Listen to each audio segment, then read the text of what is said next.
ఈ రోజు ఈ వీడియోలో పెరుసు అనే మూవీ గురించి మాట్లాడుకుందాం. వైభవ్, నిహారిక లీడ్స్ గా ఇలాంగురామ్ డైరెక్షన్ లో వచ్చిన బ్లాక్ కామెడీ మూవీ ఇది. ఈ సినిమా స్టోరీ ఏంటి, దీని మీద నా ఒపీనియన్ ఏంటి అనేది ఇప్పుడు తెలుసుకుందాం పదండి. ముందుగా ఈ సినిమా స్టోరీ ఏంటంటే, పరమానందం అనే పెద్ద మనిషి ఓ రోజు సడన్ గా నేచురల్ కాజెస్ తో చనిపోతాడు. అయితే ఆయన చనిపోయే ముందు ఓ ఆక్వర్డ్ పొజిషన్ లో ఉంటాడు. అంటే ఆయన టీవీలో ఏదో చూస్తూ అది కావాలని ఆశపడతాడు. కానీ చివరికి ఆశ ఎక్కువయ్యి అంతిమ యాత్రకి సిద్ధం కావాల్సి వస్తది. కానీ ఆయన చనిపోయినా ఆయన ఆశ మాత్రం చావదు. ఆయన బాడీ చూస్తే ఆయన ఏం ఆశపడ్డాడో అందరికీ తెలిసిపోద్ది. దాంతో ఆయన ఫ్యామిలీకి ఇది పెద్ద ఇష్యూలా మారుతుంది.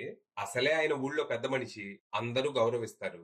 అలాంటి ఆయన చనిపోయాడని తెలిస్తే ఊరంతా వాళ్ళ ఇంటి ముందే ఉంటది కదా. దాంతో ఊళ్ళో వాళ్ళు ఇప్పుడు ఆయన బాడీని చూస్తే ఇన్నాళ్ళు ఊళ్ళో సంపాదించుకున్న పరువంతా పోయి దశాబ్దాల పాటు తమ ఫ్యామిలీని అందరూ ఎగతాళి చేసే అవకాశం ఉందని వాళ్ళు భయపడిపోతారు.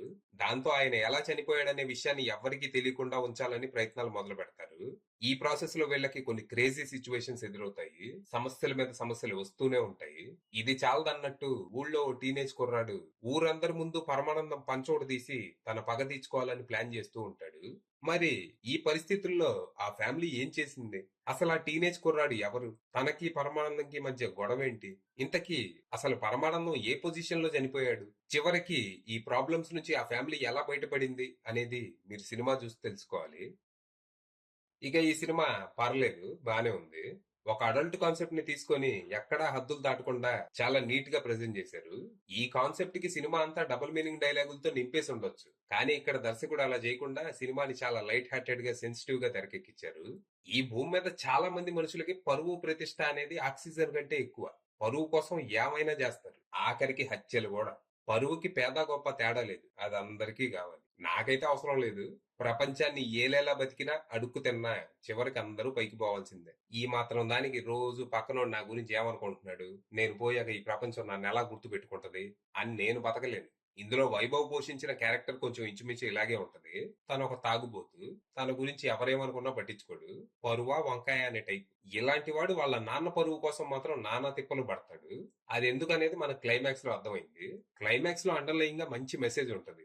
సినిమా ఫస్ట్ ఆఫ్ ఆల్ సరదా సరదాగా సాగిపోద్ది. ఇక్కడ మోస్ట్లీ పరమానందం ఫ్యామిలీ మెంబర్స్ ఒక్కొక్కరుగా ఆయన ఎలా చనిపోయారు అని తెలుసుకోవటం, తెలిసాక ఈ మ్యాటర్ ని కవర్ చేయడానికి వాళ్ళు చేసుకునే డిస్కషన్స్ తోనే గడిచిపోద్ది. అయితే ఒకానొక దశలో ఈ సీన్స్ అన్ని కొంచెం రెపిటేటివ్ గా అనిపిస్తాయి.